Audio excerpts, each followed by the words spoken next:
হযরতে খালিদ বিন ওয়ালিদ কে জানেন? যিনি জীবনে 150 খানা যুদ্ধ করেছিলেন, একটা যুদ্ধেও কখনো হেরে যাননি, পরাজিত হননি। এত বড় একজন যোদ্ধা ছিলেন বাবা। হারা যুদ্ধকে তার মাধ্যমে, তার বুদ্ধিতে, তার টেকনোলজিতে কুদরতি আল্লাহ এমন পাওয়ার দিয়েছিলেন, হারা যুদ্ধ তিনি জিতিয়ে দিয়েছেন। তার বুদ্ধিতে আল্লাহ জিতিয়েছেন। আল্লাহ তাকে এমন মেধা দিয়েছিলেন, এমন শারীরিক সক্ষমতা দিয়েছিলেন। ইসলামের ইতিহাসে একটা যুদ্ধের নাম হলো মুতাব। এই মুতার যুদ্ধে তার 9 খানা তরবারি ভেঙে টুকরো হয়েছিল, যার কারণে আল্লাহর নবী তার নামটা একটা উপাধি দিয়েছিলেন। উপাধিটা হলো সাইফুল্লাহ, আল্লাহর তরবারি। সাইফুল্লাহ উপাধি পেয়েছিলেন তিনি। পৃথিবী বিখ্যাত একজন শ্রেষ্ঠ একজন সেনাপতি। বন্ধুরা আমার, তরুণ যুবকেরা আমার, ইন্তেকালের সময় হয়ে গেল। ইন্তেকালের আগের কথা বলছি, বেশ কিছু বছর আগের কথা বলছি। বন্ধুরা আমার, এই খালিদ বিন ওয়ালিদ রাদিয়াল্লাহু তাআলা আনহুর প্রশংসা করে একজন বিখ্যাত কবি, তার নাম হলো কবি আসআস, কবিতা রচনা করেছে। এই কবিতা রচনা, কবির আসআসের কণ্ঠে কবিতা রচনা শুনে হযরতে খালিদ বিন ওয়ালিদ 10,000 দিরহাম দিয়েছিলেন। জোরে বলুন সুবহানাল্লাহ।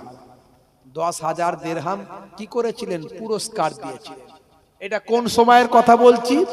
এটা বলছি সেই সময় খলিফা ছিলেন হযরতে ওমর ফারুক রাদিয়াল্লাহু তাআলা আনহু। জোরে বলুন সুবহানাল্লাহ। সম্প্রতি কয়েক বছর আগে এই দিল্লির যিনি মুখ্যমন্ত্রী, তার নাম হলো কেজরিওয়াল। এই কেজরিওয়াল তিনি বিধানসভায় বলেছিলেন, যদি সত্যিকারের নেতা হতে হয় তো হযরতে ওমর ফারুককে ফলো করতে হবে। জোরে হবে না? সব জায়গায় সেই ইসলামের ইতিহাসের সবাইকে টান পড়ছে, দেখছেন তো। ন্যাটো খালিদ বিন ওয়ালিদকে নিয়ে রিসার্চ করছে, আর বর্তমানে দিল্লির মুখ্যমন্ত্রী হযরতে ওমর ফারুকের কথা বলছেন। আসলে যারা সত্যিকারের আল্লাহ এবং রাসূলের পথে চলেছে, প্রকৃত নবীর শিষ্য হয়েছে, তাদের সম্মান আল্লাহ সারা কুল কায়নাতের ওপরে, সবচেয়ে ওপরে তাদের সম্মানটা আল্লাহ দিয়েছে। সকলকে তাদের প্রশংসা করতে হয়েছে। হে তরুণ যুবকেরা, হে আমার বন্ধুরা, শুনে রেখে দিন বাবা, জেনে রেখে দেন হে মুসলমান। কবি আসআস প্রশংসা করেছিলেন কার? তিনি হলেন হযরতে খালিদ বিন ওয়ালিদ, যিনি জীবনে 150 খানা যুদ্ধ করেছেন, একটা যুদ্ধেতে কখনো পরাজিত হন নাই। এই তার প্রশংসা। কবিতা রচনা শুনে হযরতে খালিদ বিন ওয়ালিদ, ইসলামের ইতিহাসের 1 নাম্বার সেনাপতি হযরতে খালিদ বিন ওয়ালিদ, তার প্রশংসা শুনে ভাই আমার তিনি কি করলেন? 10,000 দিরহাম তিনি তাকে পুরস্কার আর গিফট দিলেন। সময়টা ছিল খলিফা ওমর ফারুকের জামানা। হযরতে ওমর ফারুক রাদিয়াল্লাহু তাআলা আনহু যখন জানতে পারলেন আমাদের সেনাপতি, বীর সেনাপতি, মুসলিম জাহানের সর্বশ্রেষ্ঠ শক্তিশালী সেনাপতি, নিজের প্রশংসা শুনে 10,000 দিরহাম কবিকে দান করেছেন, উপহার দিয়েছেন। সেই সময়, সেই দিনে যখন জানতে পারলেন খলিফা ওমর ফারুক রাদিয়াল্লাহু তাআলা আনহু, সেদিন থেকে হযরতে খালিদ বিন ওয়ালিদকে সেনাপতির খাতা থেকে নামটা কেটে দিলেন। তোমাকে আর সেনাপতি থাকতে হবে না। কেন? কারণটা হলো তুমি পয়সার অপচয় করেছো। নেতা কাকে বলে দেখছেন? সত্যিকারের নেতা কাকে বলে? যদি আদর্শ নেতা হন, সারা জীবন লোকে মনে রাখবে। আজও 1450 বছর আগের একটা নেতার কথা আজও ভাই আমার এই ভারতের একজন মুখ্যমন্ত্রীকে বিধানসভায় বলতে হচ্ছে। প্রয়োজন নাই।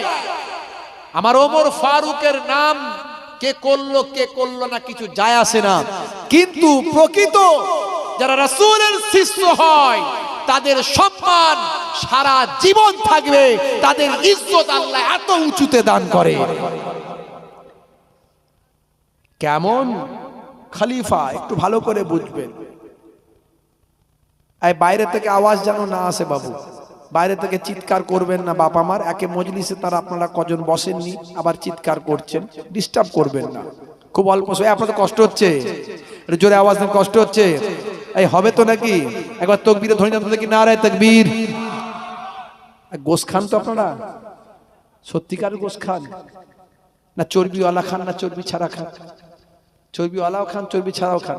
ছেঁচড়া গোশ এক ধরনের গোশ বলে না, ছেঁচড়া গোশ নাকি বলে, তো আমি বুঝি না ওটা কি গোশ, জানি না, লোকে বলে। তো মাশাআল্লাহ খান তো গোশ, গোশ খাবেন, জোশ দেখাবেন, টেম্পার বেশি করা যাবে না। এই আল্লাহ রাসূলের ক্ষেত্রে টেম্পার দেখালে অসুবিধা আছে, কিন্তু বাম্পার ঠিক রাখতে হবে। বাম্পার ঠিক রেখে টেম্পার দেখাবেন। একবার জোরে সোরে তাকবীরের ধ্বনি জানতে থাকি, নারায়ে তাকবীর। এই এতগুলো মানুষ তো আছি, জোরে আওয়াজ দিলে একটু উপরে যাবে না আওয়াজটা? আল্লাহু আকবার কার আওয়াজ দিচ্ছি? আল্লাহ মহান, তাই তো নাকি? আল্লাহ মহান বলতে আমাদের কোনো অসুবিধা আছে? কোন দাদা দিদির স্লোগান দিচ্ছি, নেতা নেত্রীর স্লোগান, কোন লিডারের? হ্যাঁ, আপনারা আমার স্লোগান দিচ্ছেন, মুহিবুল্লাহ হুসাইনি জিন্দাবাদ দিচ্ছেন কার? আল্লাহর। একটু অন্তর ছেড়ে গলা ছেড়ে দেওয়া যাবে না? আল্লাহ খুশি হবে কি হবে না? যিনি কুল কায়নাতের যিনি স্রষ্টা, জোরে সোরে আওয়াজ দেন, নারায়ে তাকবীর। আল কোরআনের আলো, আরো জোরে, আল কোরআনের আলো, আল হাদিসের আলো, শরিয়তের আলো, টেলিভিশনের আলো। বলছে ঘরে ঘরে জালো। আচ্ছা ভাই, ভুল কি বলেছেন আপনারা? টেলিভিশনের আরো ঘরে ঘরে জ্বলছে না জ্বলেনি? ওরে বাপ রে বাপ, আপনাদেরকে মনে আর নাই, জ্বলে না এখন নাকি? না জ্বলে। হে তরুণ যুবকেরা, হে আমার বন্ধুরা, শুনে রেখে দিন বাবা, জেনে রেখে দেন, খলিফায়ে সানি হযরতে ওমর ফারুক মুসলিম জাহানের শ্রেষ্ঠ সেনাপতির আসন থেকে নামটা কেটে দিলেন। আজ থেকে আর তোমাকে সেনাপতির দায়িত্ব পালন করতে হবে না। কেন তিনি এমন কাজ করলেন? হে তরুণ যুবকেরা, হে আমার মুরব্বিয়ানেরা, তার কারণ হলো অপচয় খরচা হয়েছে বলে খলিফা এটা মনে করেছেন। তিনি মনে করেছেন যদি তোমার প্রশংসা করার কারণে তুমি যদি 10,000 দিরহাম তাকে গিফট দাও, হয় তুমি তোমার নিজের ট্যাগ থেকে দিয়েছ, এটা তুমি পয়সার অপচয় করেছ, আর নতুবা তুমি রাজকোষ থেকে দিয়েছ, বাইতুল মাল থেকে দিয়েছ, জনগণের হক নষ্ট করেছ। এই দুটো কারণের মধ্যে একটা কারণ এখানে আছে নিশ্চয়। এই কারণে নিজের আত্মপ্রশংসা শোনার জন্য 10,000 দিরহাম তুমি দিয়েছ। আজ থেকে প্রধান সেনাপতির দায়িত্বের খাতা থেকে নামটা কেটে দিলা। নেতা কাকে বলে দেখেছে? বুঝতে পারছেন? এই হলো নেতা। হে তরুণ যুবকেরা, হে আমার বন্ধুরা, হে আমার মুরব্বিয়ানেরা, শুনে রেখে দিন বাবা, এখন তো নেতা হওয়ার জন্য পয়সা দেয়, এত টাকা দিচ্ছি নেতা বানাও। লাখ টাকা, কোটি টাকা নেতা হওয়ার জন্য দেয়। যে নেতা টাকা দিয়ে হবে, সে পাবলিকের কাছ থেকে কত টাকা খাবে? কথা ঠিক না ভুল? বন্ধুরা আমার, তরুণ যুবকেরা আমার, হে আমার মুরব্বিয়ানেরা, সেই পৃথিবী বিখ্যাত সেনাপতি যাকে নিয়ে গবেষণা হয় ন্যাটোর খাতায়, ন্যাটোর সিলেবাসে যাকে নিয়ে গবেষণা হয়, কেমন নবীর শিষ্য ছিলেন, কেমন নবীর সাহাবী ছিলেন।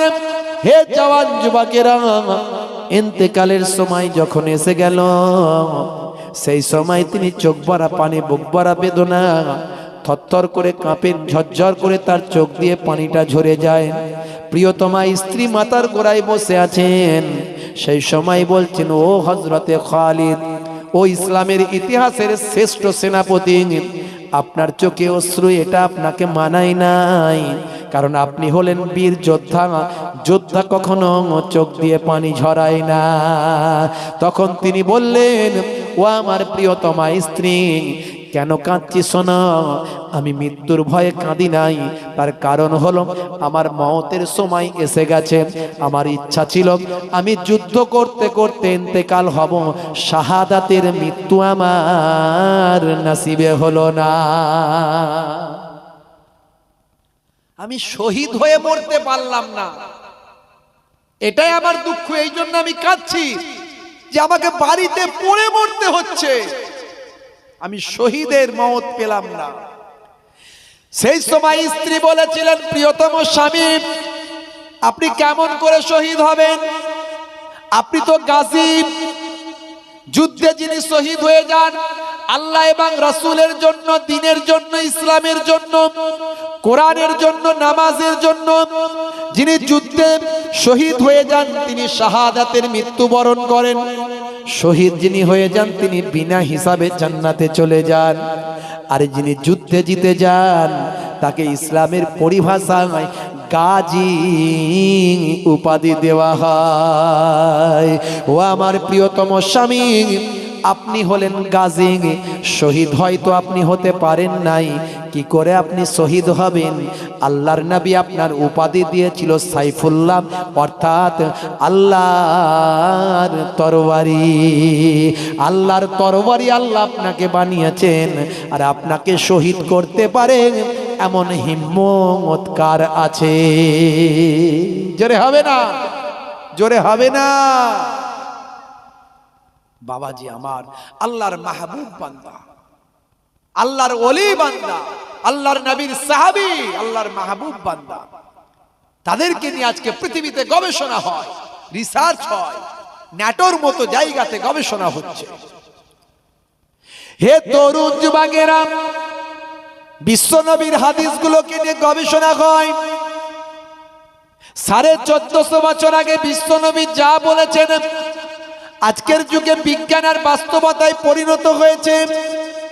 1450 বছর আগে বিশ্বনবী বলেছেন, মা আসফালা মিনাল কাবাইনি মিনাল ইজারে ফিন্নার, তোমাদের যে পায়ের গিরা আছে এই গিরার নিচে যেন তোমাদের পোশাকটা না চলে যায়।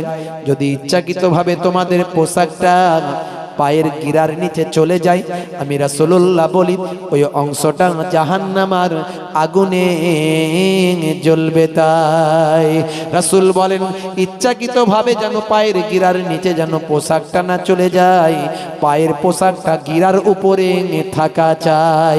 1450 বছর আগে নবী বললেন, পুরুষদের জন্য এই হুকুমটা দিলেন।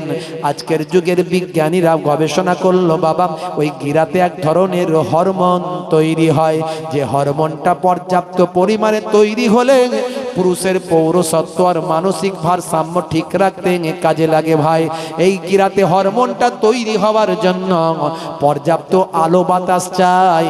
আজকের বিজ্ঞানীরা গবেষণা করে বলেন, 1450 বছর আগে নবী যা বলেছেন বিজ্ঞান আর বাস্তবতা মিলে যায়।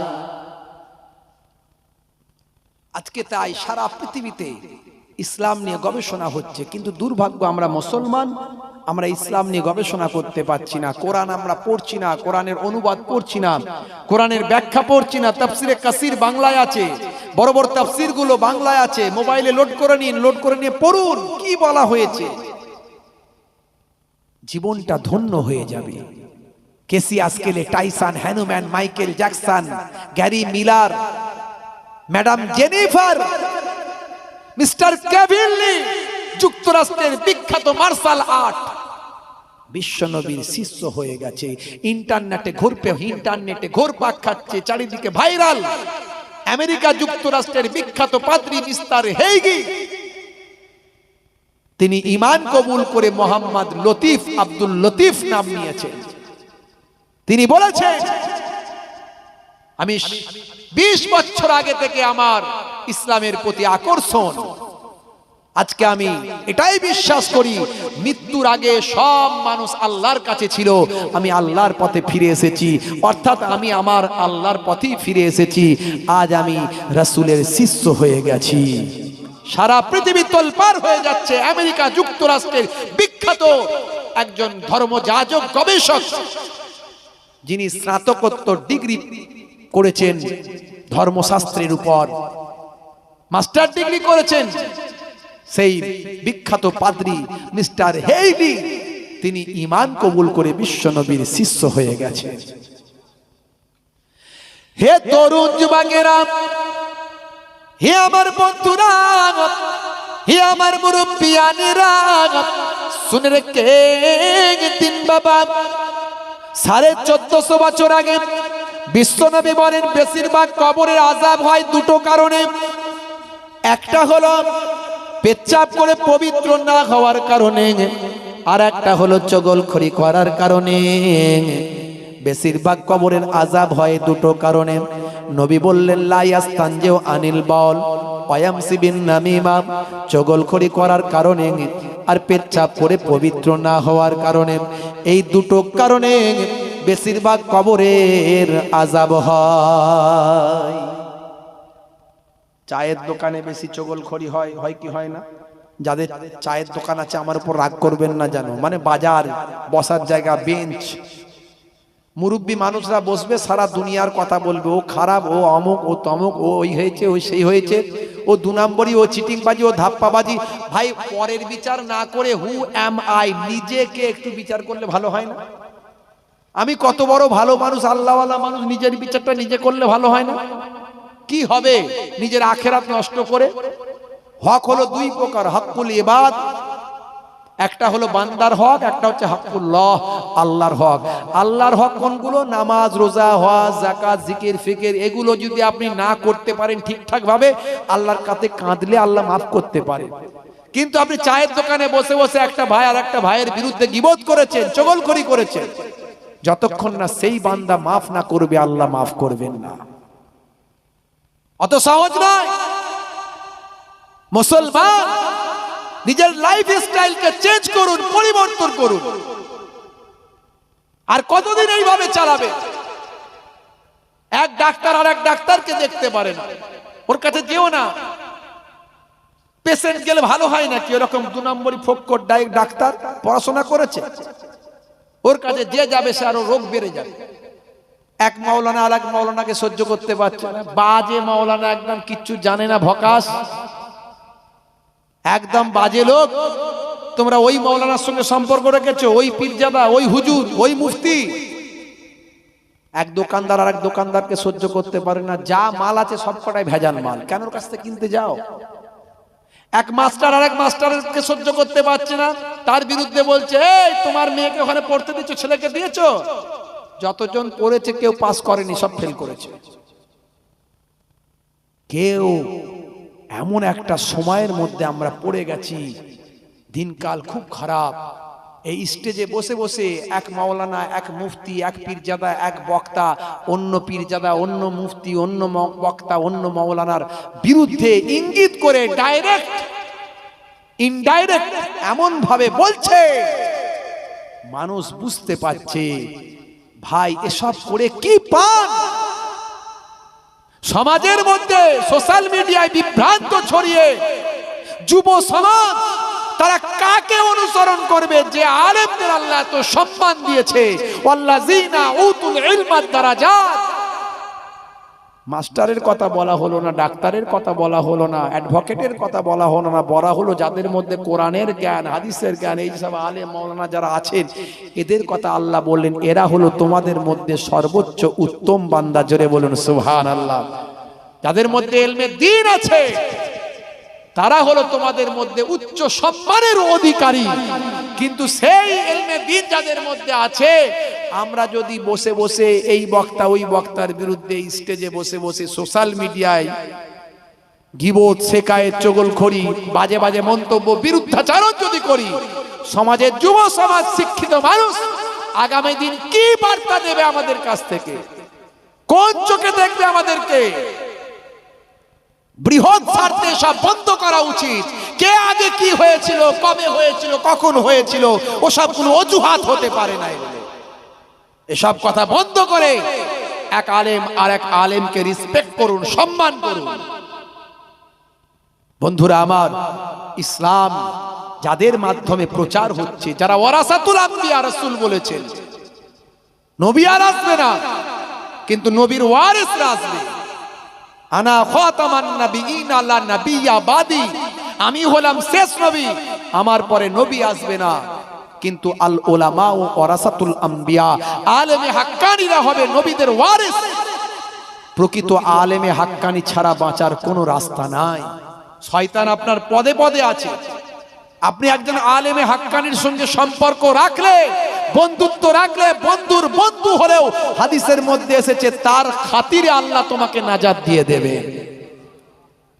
রাসূল বলছেন মান যারা আলেমান ফাকান্নামা যারানি, যে আলেমে হাক্কানীর সঙ্গে জিয়ারত করলে, মুলাকাত করলো, সে শুধু আলেমে হাক্কানী নয়, আমি রাসূলুল্লাহ সাল্লাল্লাহু আলাইহি ওয়াসাল্লামের সঙ্গে মুলাকাত করলো। মান সাফাহা আলেমান ফাকান্নামা সাফানি, যে আলেমে হাক্কানীর সঙ্গে মুসাফা করলো, সে যেন আমি বিশ্ব নবীর সঙ্গে মুসাফা করে গেল। মান জালাসা আলেমান ফাকান্নামা জালাসানি, যে আলেমে হাক্কানীর মজলিসে গিয়ে বসলো, সে যেন আমি রাসূলুল্লাহর মজলিসে এসে বসলো। সেই আলেমদের কতটা দায়িত্বশীল হওয়া উচিত বলে আমি মনে করি। কাউকে জ্ঞান দিচ্ছি না, কেউ হার্ট হবেন না, কেউ খারাপ নেবেন না, আমি কাউকে ইন্ডিকেট করে কথা বলি না। হে তরুণ যুবকেরা, হে আমার বন্ধুরা, শুনে রেখে দিন বাবা, জেনে রেখে দেন। হে মুসলমান, একটুখানি লক্ষ্য করুন। আলেমরা বলবে আল্লাহর কথা এবং রাসূলের কথা। কার কথা বলবে? আল্লাহ এবং রাসূলের কথা বলবে। আলেমরা বলবে কোরআন এবং হাদিসের কথা বলবে। কথা ঠিক না বল? আলেমরা আল্লাহর মাহবুব বান্দাদের কথা বলবে। আলেমরা বলবে শিরকের বিরুদ্ধে, আলেমরা বলবে বেদাতের বিরুদ্ধে। আলেমরা মানুষকে কিভাবে হেদায়েত হবে সেই পথ দেখাবে। সমাজের বুকে কুসংস্কার আছে না নাই? ভণ্ডামি আছে না নাই? চারিদিকে ভণ্ডামি ভরে গেছে না যায়নি? বন্ধুরা আমার, তরুণ যুবকেরা আমার, মুসলমান, হে তরুণ যুবকেরা, হে আমার মুরব্বিয়ানেরা, হে বন্ধুরা, হে জওয়ান যুবকেরা, ভালো করে শুনুন। হে তরুণ যুবকেরা, আলেমরা হক কথা বলবে, কোন গীবত শিকায়েত ছাড়া ন্যায়ের পথে মানুষকে ডাকবে। উদউ ইলা সাবিলি রাব্বিকা বিল হিকমাতি ওয়াল মাউইজাতিল হাসানা, তোমরা মানুষকে ইসলামের দিকে ডাকো, আহ্বান করো সুন্দর উপদেশ এবং সুন্দর কৌশলের দ্বারা। বাংলাদেশে একটা ভণ্ড পীর, তার লোকেরা হযরতে আমিরে মাবিয়া রাদিয়াল্লাহু তাআলা আনহুকে গালমন্দ করেছে। হযরতে আমিরে মাবিয়া কে ছিলেন বাবা? যিনি ছিলেন কাতেবে ওহী। কাতেবে ওহী যিনি ছিলেন, তিনি ওহী লিপিবদ্ধ করতেন, লিখতেন। বিশ্ব নবীর আশারায়ে মুবাশশিরা যাদের বলা হয়, ভাই আমার 10 জন সুসংবাদ প্রাপ্ত, ভাই আমার জান্নাতি মানুষ বিশ্ব নবী দুনিয়ার বুকে যে 10 জনকে জান্নাতের সার্টিফিকেট দিয়েছিলেন, তার মধ্যে তিনি ছিলেন। সেই হযরতে আমিরে মাবিয়া রাদিয়াল্লাহু তাআলা আনহু সম্পর্কে গালমন্দ করেছেন। হে তরুণ যুবকেরা, হে আমার মুরব্বিয়ানেরা, সাহাবায়ে কেরামদের নিয়ে কখনো কথা, বাজে কথা বলবেন না। আপনার নিজস্ব ওপিনিয়ন আপনি দিতে পারেন না। আপনি জানেন জামালের যুদ্ধ, ভাই আমার জাঙ্গে জামাল, উটের যুদ্ধটা হয়েছিল কার সঙ্গে? একদিকে ছিলেন আম্মাজান আয়েশা সিদ্দিকা রাদিয়াল্লাহু তাআলা আনহা, আর একদিকে ছিলেন খলিফায়ে, ভাই আমার হে তরুণ যুবকেরা, চতুর্থ খলিফা, ভাই আমার দোস্ত আমার আসাদুল্লাহিল গালিব হযরতে শেরে খোদা আলী মুর্তজা কারামাল্লাহু ওয়াজহুর মধ্যে হয়েছিল। একদিকে ভাই আমার উম্মাহাতুল মুমিনিন ছিলেন, আর একদিকে ছিলেন ভাই আমার আসাদুল্লাহিল গালিব। এই দুইজন, একদিকে আলী মুর্তজার মানুষ, সঙ্গী সাথী আলী মুর্তজার পক্ষের মানুষ, আর একদিকে ছিল আম্মাজান আয়েশা সিদ্দিকা, আম্মাজান আয়েশার পক্ষের মানুষ। আচ্ছা বলেন তো, আপনি কাকে গালমন্দ করবেন? কার বিরুদ্ধে কথা বলবেন? ঈমান থাকবে? তাহলে কেন আপনি নবীর সাহাবাদের বিরুদ্ধে কথা বলেন? এজিদ যদি, আমি এজিদের সম্পর্কে ইমামদের ইখতিলাফ আছে, আমি ইমামদের মতটাকে মেনে নিয়েছি।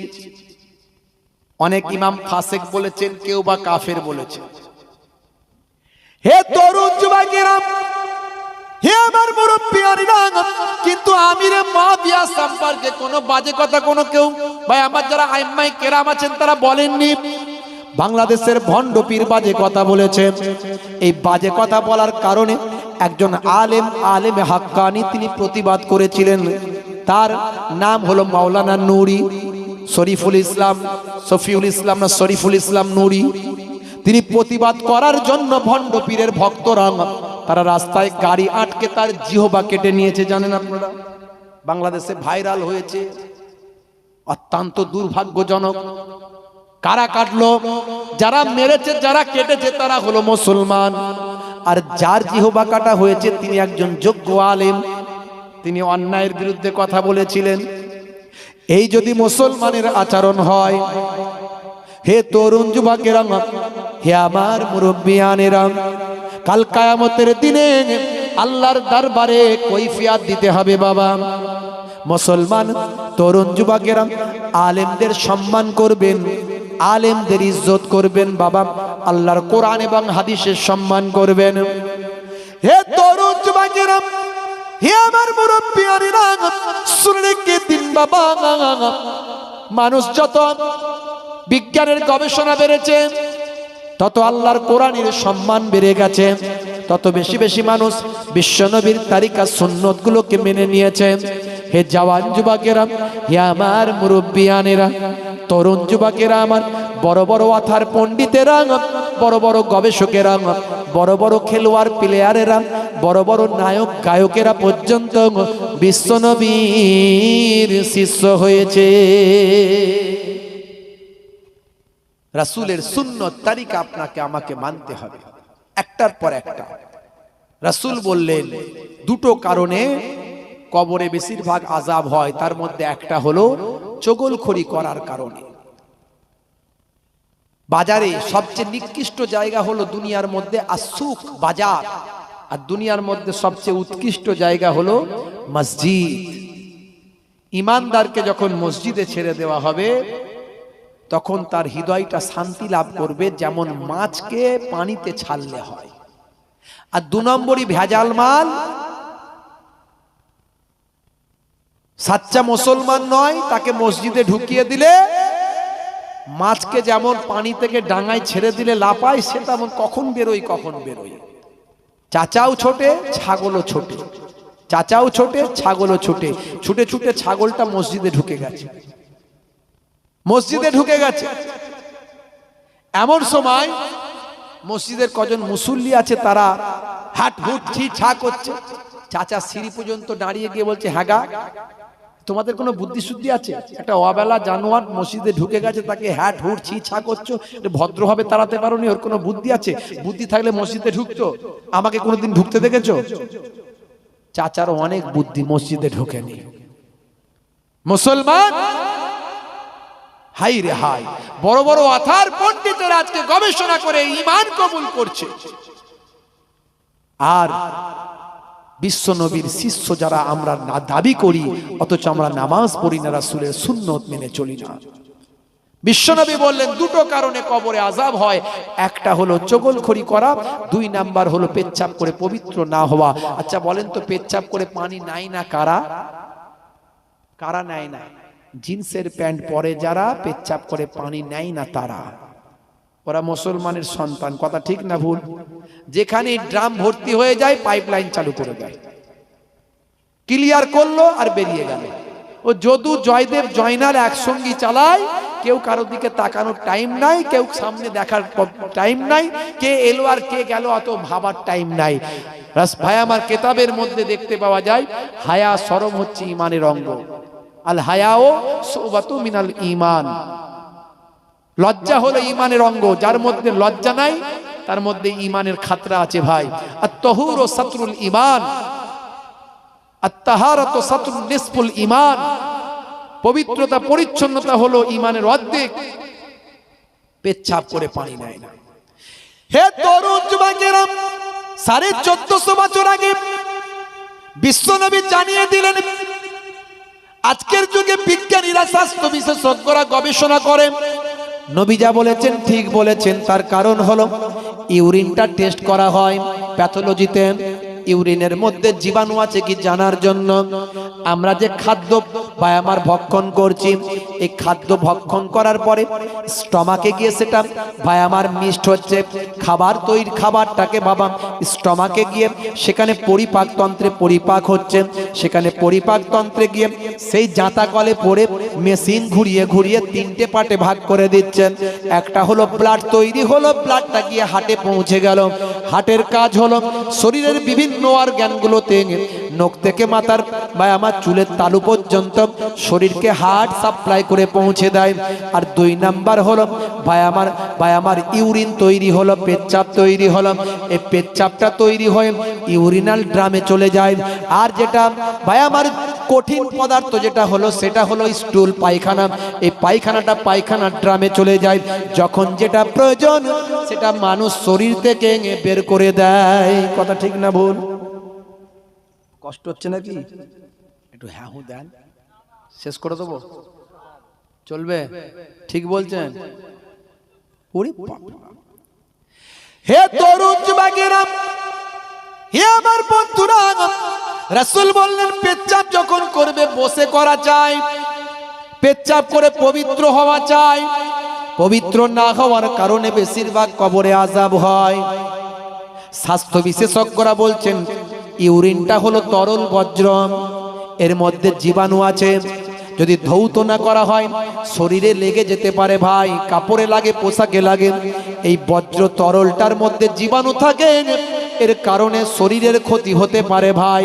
তাই 1450 বছর আগে বিশ্ব নবী এই ইউরিন করে পেচ্ছাপ করে পবিত্র হওয়ার কথা বলেছে। তাই বিশ্ব নবী যা বলেছেন আজকের যুগে বিজ্ঞান আর বাস্তবতায় মিলে যায়।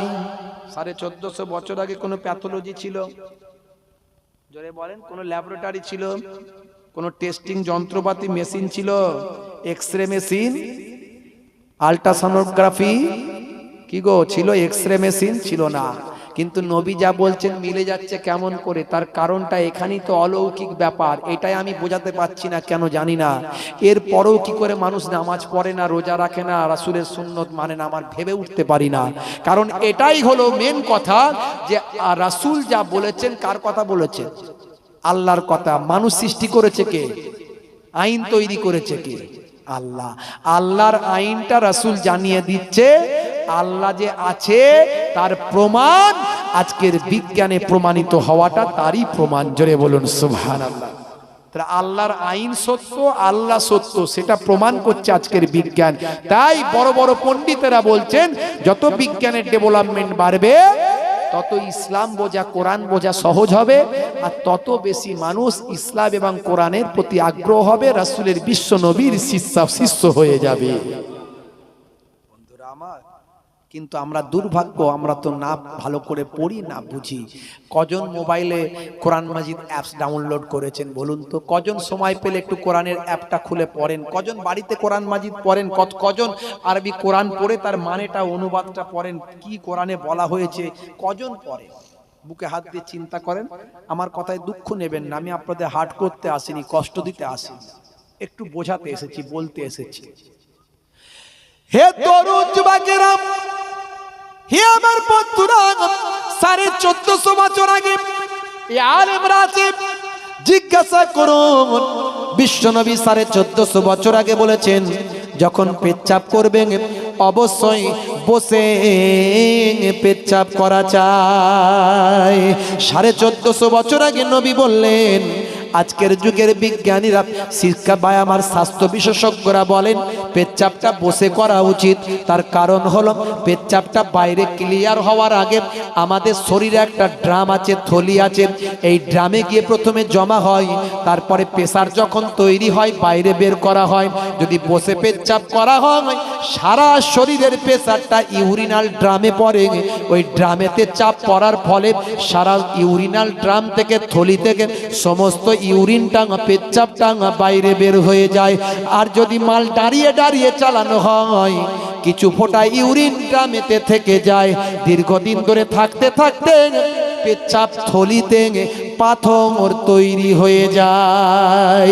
1450 বছর আগে নবী যেটা বললেন, আজকের বিজ্ঞানীরা মেনে নিতে বাধ্য হয়।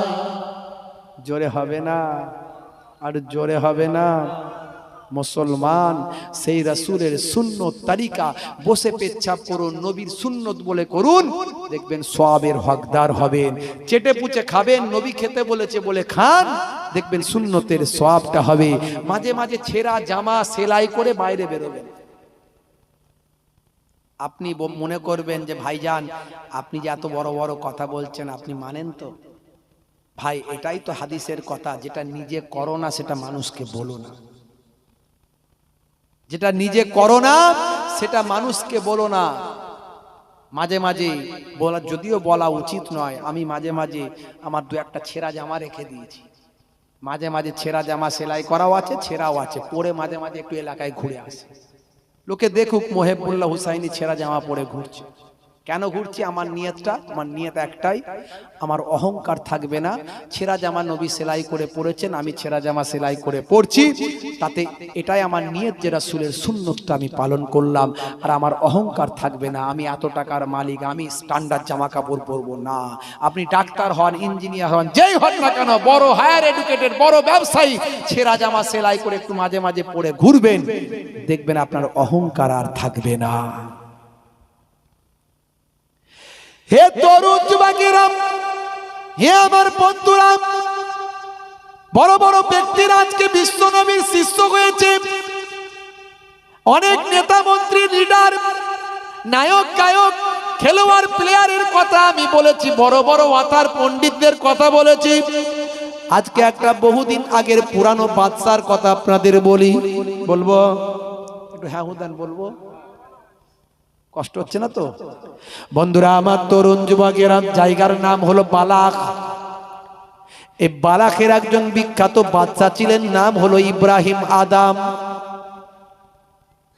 যাই তাই যেমন তেমন বাদশা ছিলেন না। তিনি যখন বাইরে বেরোতেন, 40 জন সোনার ঢাল ধরা দেহরক্ষী সামনে থাকতো, আর 40 জন রূপোর ঢাল ধরা দেহরক্ষী পেছনে থাকতো। তারপর ডায়ে বায়ে, ঘোড়ায়, হাতিতে তো অনেক দেহরক্ষী। অস্ত্র সজ্জায় সজ্জিত হয়ে তিনি যখন বাইরে বেরোতেন, তার জাঁকজমকপূর্ণ এই অভিযান দেখার জন্য রাস্তার দুপাশে মানুষ জড়ো হতো। তিনি হলেন বালাখের বিখ্যাত বাদশাহ, পৃথিবী বিখ্যাত নামি দামি বাদশাদের একজন, নাম হলো ইব্রাহিম আদম। হে তরুণ যুবকেরা, হে আমার বন্ধুরা, শুনে রেখে দিন বাবা, জেনে রেখে দেন। হে মুসলমান, একটুখানি লক্ষ্য করুন বাবা, সেই হযরত ইব্রাহিম আদম যিনি বিখ্যাত বাদশা ছিলেন বাবা, তিনি বাদশাহী চালাতেন, রাজকার্য পরিচালনা করতেন। রাজকার্যে এত ব্যস্ত থাকতেন, তারপরেও তার মাঝে মাঝে মনে হতো না না, এভাবে দিন কেটে গেলে হবে না, আল্লাহর পথে একটু আসতে হবে। আমাদের মাঝে মাঝে মনে হয় কি হয় না? পায়ে যদি খুব ব্যথা করে তাহলে লম্বা করে পাটা ওই দিকে করে। এটা হলো নবীর স্টেজের দিক, আলেম ওলামারা বসে আছে, আমাদের কোনো সম্মান নাই বাবু। সম্মানটা হলো কোরআন আর হাদিসের কথা, ঠিক না ভুল? এই জন্য আলেমদের সম্মান করবেন। এখন তো আলেমদেরকে লোকে মনে করে পকেটের লোক, ওটা ভাববেন না। আলেমদের সম্মান করবেন, কারণ আলেমরাই হলো প্রকৃত নেতা। দুনিয়াতে আমরা অনেক নেতাদের ভয় করি, কিন্তু আলেমদের মনে মনে করি ও আমাদের পকেটের লোক। আজ ইমাম সাহেব আছে, কাল টিকিট কেটে ঘর পাঠিয়ে দেবে। মুরগি জবাই করতে হলো, দেরি হলো, জানেন না জানেন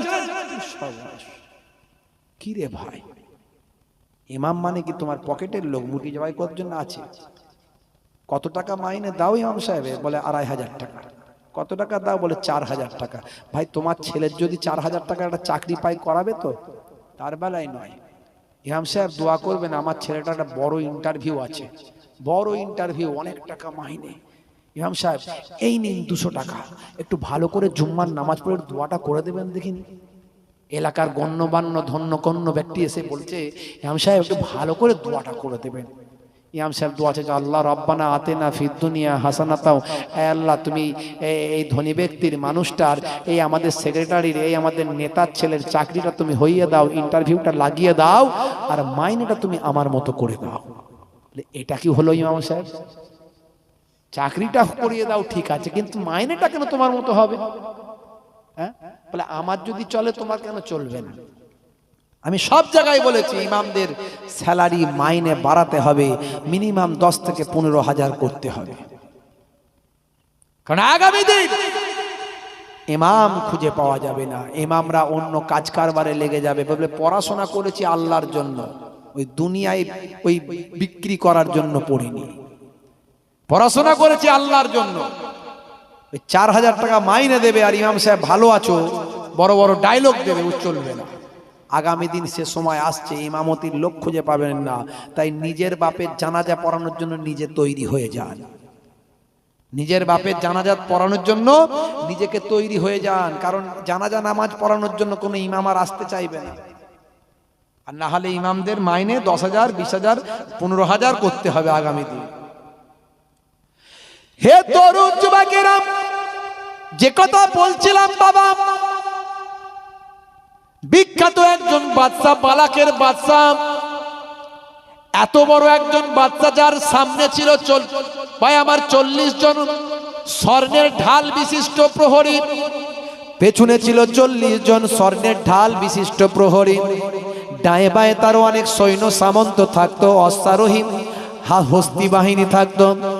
যার জাঁকজমকপূর্ণ শোভাযাত্রা দেখার জন্য, যাত্রাপথে যার যাতায়াত করা দেখার জন্য শত শত মানুষ রাস্তার লাইন দিয়ে দাঁড়িয়ে যেত। হে তরুণ যুবকেরা, বালাকের বিখ্যাত বাদশা ছিলেন নাম ইব্রাহিম আদম। তিনি সিংহাসনে বসে বড় বড় কাজ পরিচালনা করতেন বাবা, তারই ফাঁকে মাঝে মাঝে মনে করতেন আল্লাহর পথে আসতে হবে, এই চিন্তা তার মাঝে মাঝে আসতো বাবা।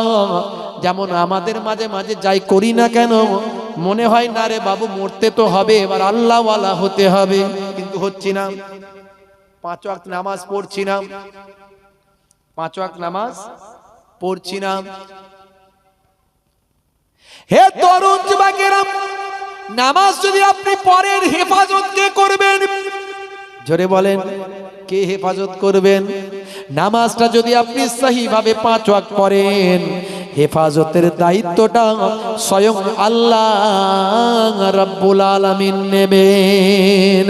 আমার আল্লাহ জানিয়ে দিয়েছেন, বান্দারে শুনে রেখে দে, ফালিয়াবুদু রাব্ব হাযাল বাইত আল্লাযী আত'আমাহুম মিন জু' ওয়া আমানাহুম মিন খাউফ। বান্দা তোদের উচিত এই কাবা ঘরের যিনি মালিক আমি আল্লাহ, আমার ইবাদত করাম, কারণ ক্ষুধা লাগলে আমি তোদের খাওয়াই, আর ভয় পেলে ভীত হলে আমি তো হেফাজত করে দিতাম। ভয় পেলে হেফাজত করেন কে? জোরে বলেন কে? মারার মালিক কে? বাঁচানোর মালিক কে? নমুনা তবে শোনো না, এই গেল তুরস্কের ঘটনা। নমুনা বলি শোনো না, এই তো গেল তুরস্কের ঘটনা। ভূমিকম্পের দিকে কি তুমি দেখো না? হে মুসলমানের ছেলে, একটু রাতের বেলা শুনে রাখো না ভাই, আমার রিক্টার স্কেলে ধরা পড়লো 7.8। তুরস্কের মাটিতে 300 কিলোমিটার পর্যন্ত মাটি ভেঙে টুকরো টুকরো হয়ে গেল। এট এ টাইম 20,000 মানুষ মারা গেল। একটা 4তলা বিল্ডিং ভেঙে টুকরো টুকরো গুঁড়ো হয়ে গেল। ওই 4তলা বিল্ডিং এ 6 জন বাবা মেম্বার ছিল, মানুষ ছিল, তার মধ্যে একজন মহিলা ছিল। এই সকলেই মারা গেল। ওই মহিলার পেটে বাচ্চা ছিল, সকলেই মারা গেল। 6 জন মানুষই মাটির তলায়, ধ্বংসস্তূপের তলায় পড়ে গিয়ে চ্যাপ্টা হয়ে গেল। শহীদের মওত তাদের 6 জনেরই হয়ে গেল, কিন্তু ওই মহিলা ছিল প্রেগনেন্ট, ওই মহিলার পেটে ছিল বাচ্চা। ইন্টারনেটে ভাইরাল হয়েছে, দেখেছেন কি গো? হে তরুণ যুবকেরা, ওই প্রেগনেন্ট মহিলা 4 তলা বিল্ডিং এর ধ্বংসস্তূপের নিচে বাকি 6 জনের সঙ্গে মারা গেল, শহীদ হয়ে গেল। কিন্তু আল্লাহর কুদরতি ক্ষমতায় মারা যাওয়ার আগে পেট থেকে সন্তানের জন্ম হয়ে গেল। জন্ম দিলেন কে? জোরে বলেন কে? মায়ের নারীর সঙ্গে সন্তানের নারীটা লেগে রইল।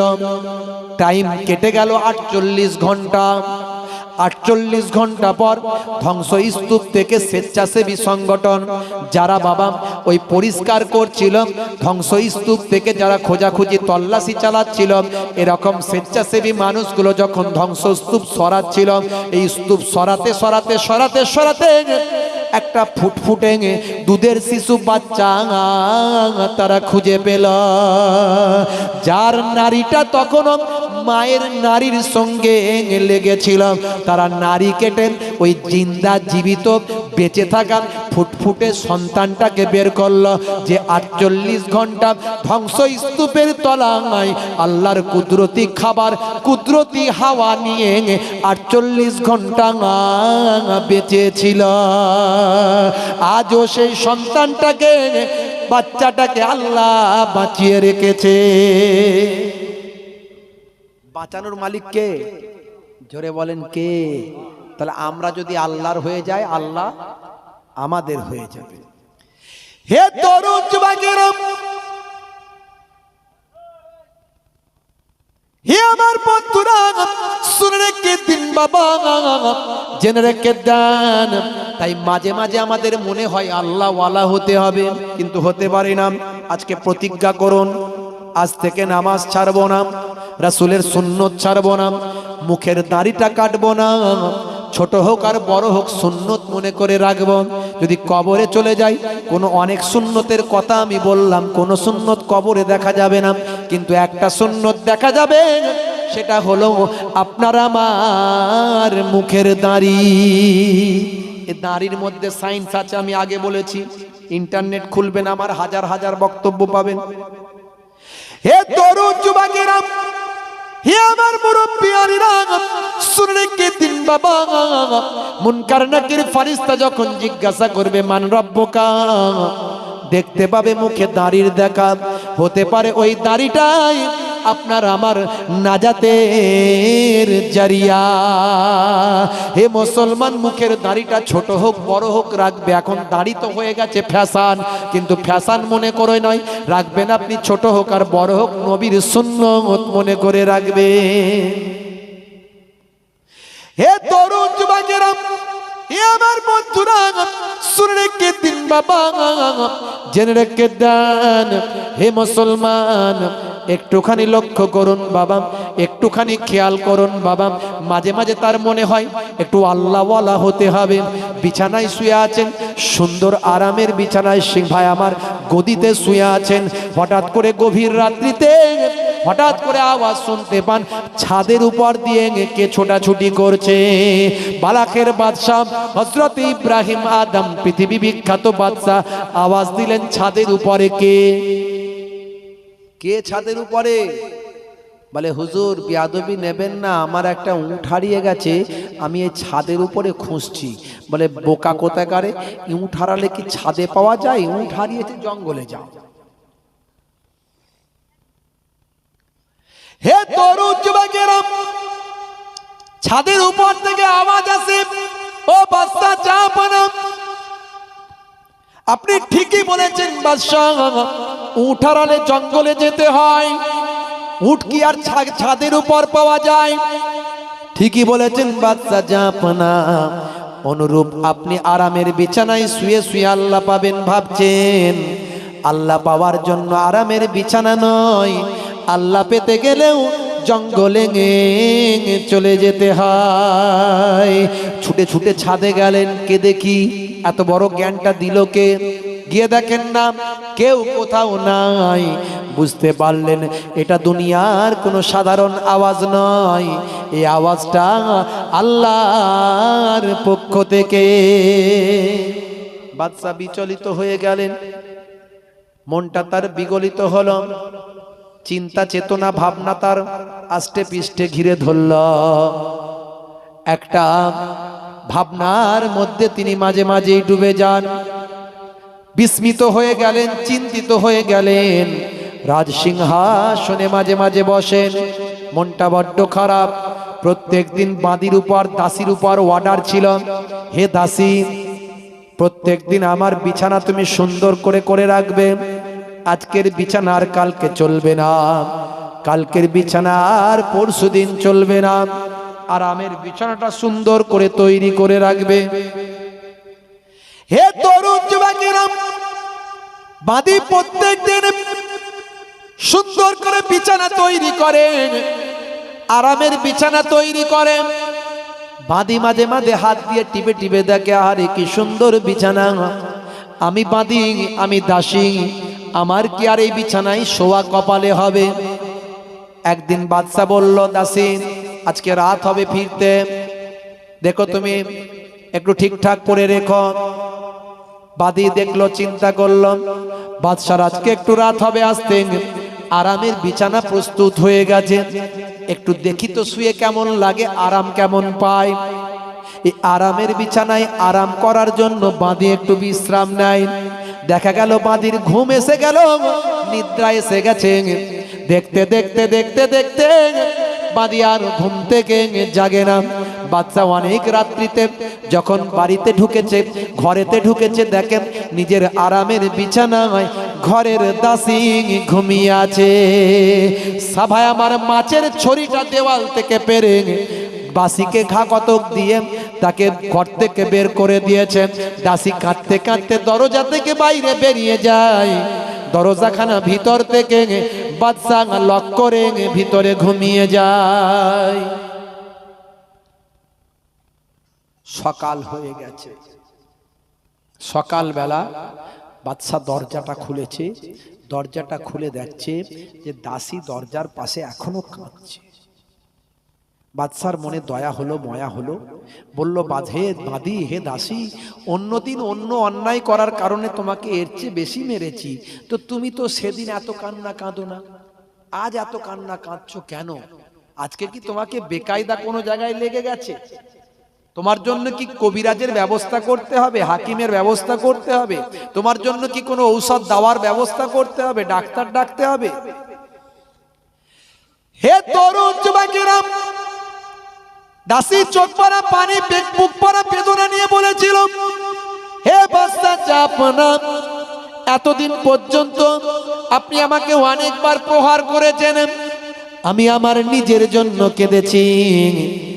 আজকে আমি যেটা কাঁদছি এটা আমার নিজের জন্য নয়, কারণ আজকের কান্নাটা কাঁদছি আমি আপনারই চিন্তায়।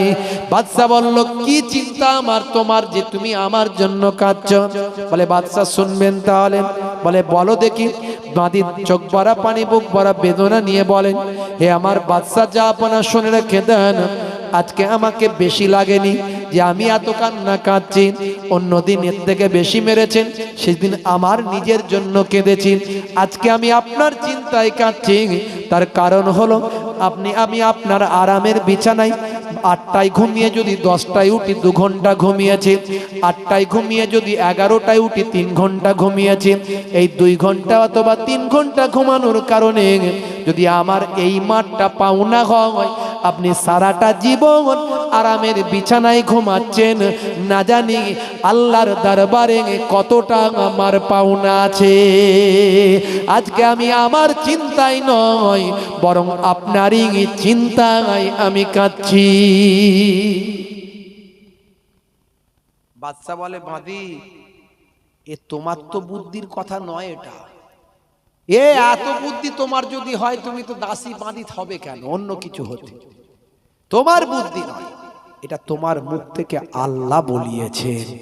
আহা, এটা আমার আল্লাহর পক্ষ থেকে দ্বিতীয় চাবুক আমাকে মারা। বাদশা আরো উদাস হয়ে গেলে, মন তার ভালো নয়। এইভাবে কদিন চলে যাচ্ছে। বাদশা রাজ দরবারে, রাজ সিংহাসনে, রাজকীয় পোশাকে বসে বিচার আচার করছে।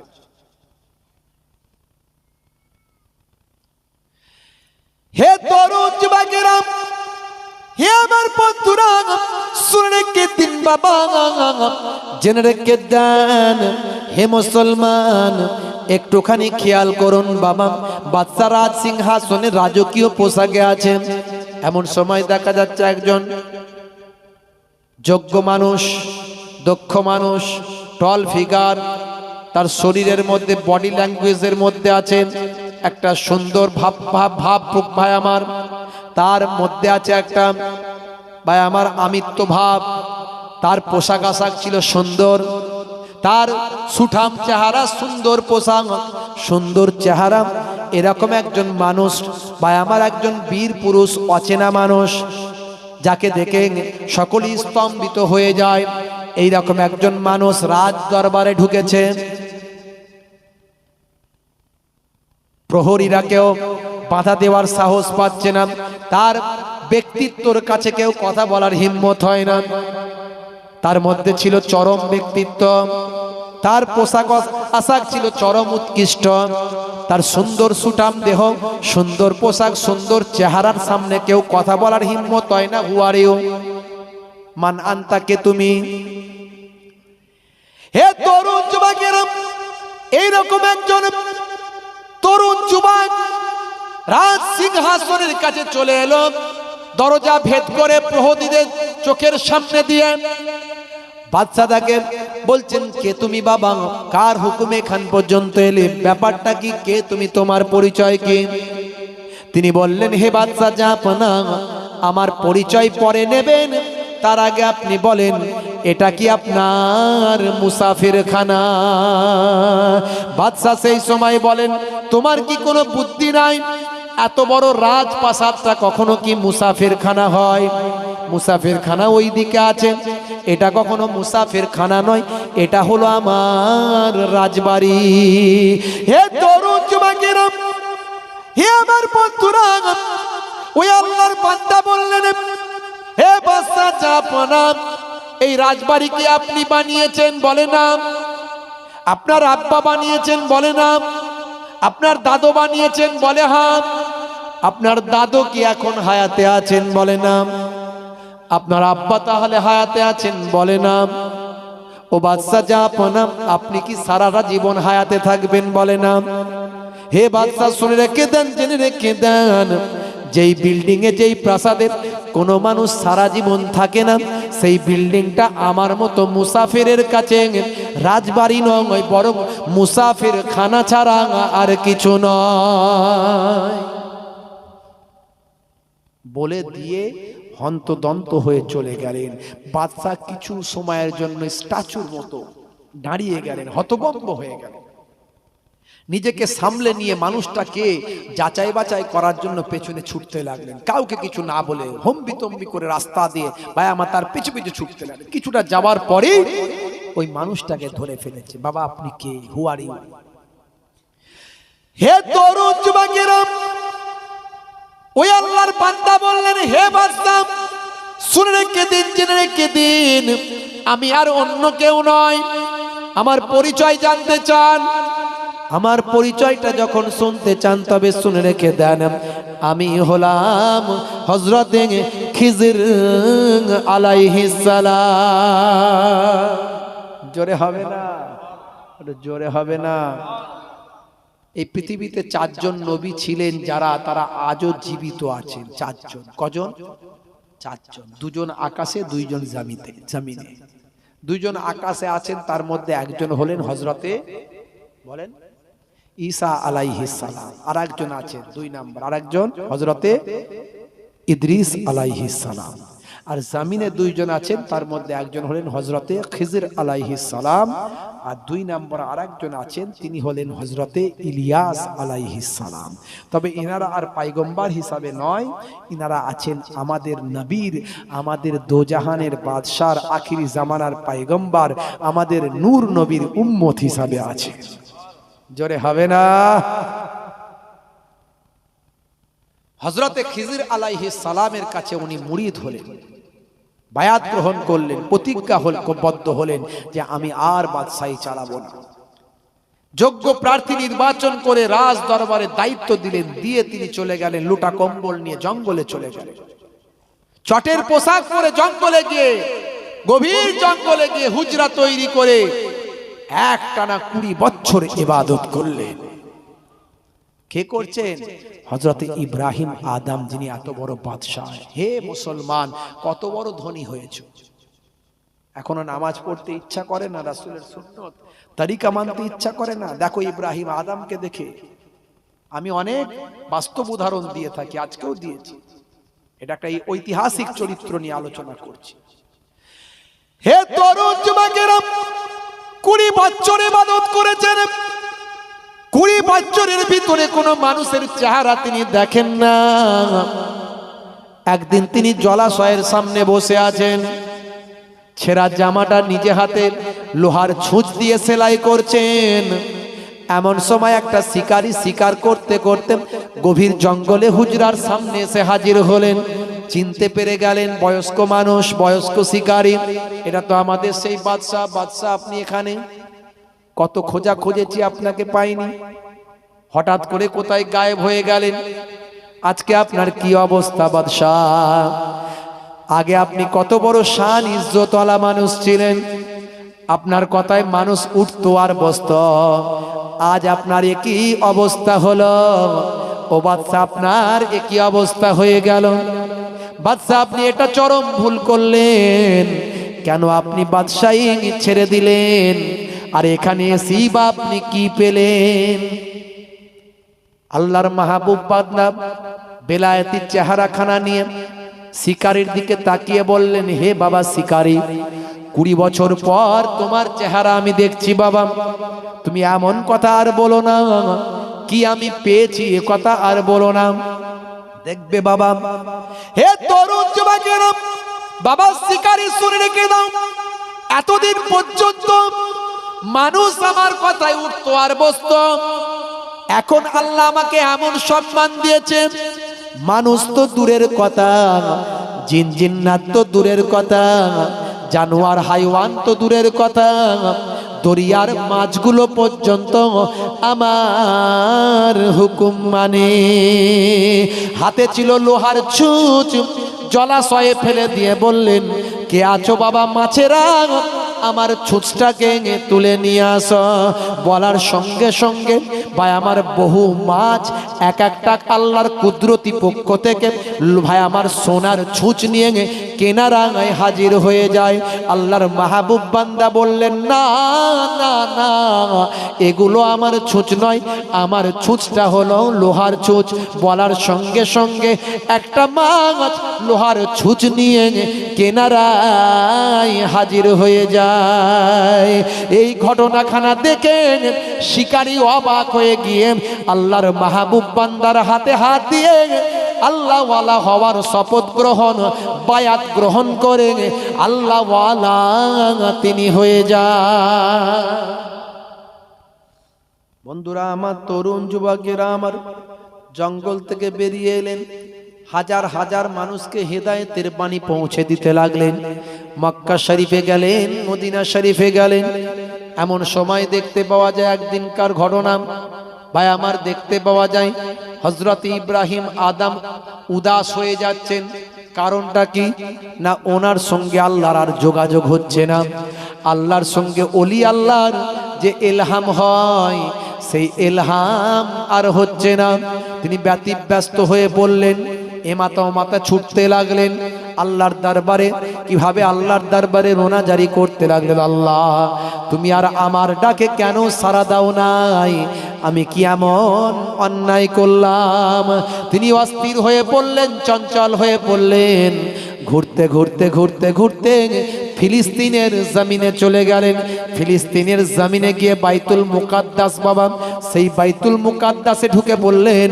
পৃথিবীর 3 নাম্বার শ্রেষ্ঠ মসজিদ হলেন বাইতুল মুকাদ্দাস, যে বাইতুল মুকাদ্দাস তৈরি করেছিলেন হযরতে নবী সুলাইমান আলাইহিস সালাম, যার লেবার হয়েছিল, মিস্ত্রি হয়েছিল জেনেরা।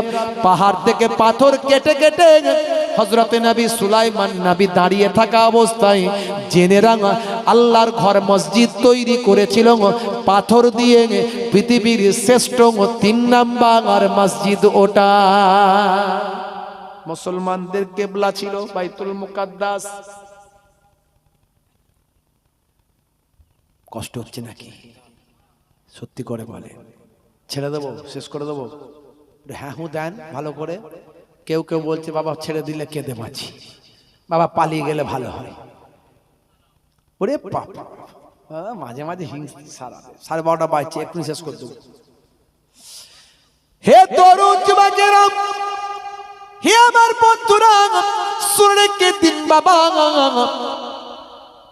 মসজিদুল হারাম, কাবা ঘর যেটাকে বলা হয়, এই কাবা ঘরের চত্বরে যদি বান্দা 1 রাকাত নামাজ পড়ে, আমার আল্লাহ 1 রাকাত নামাজের বিনিময়ে 1 লক্ষ রাকাত নামাজের সওয়াব দেয়।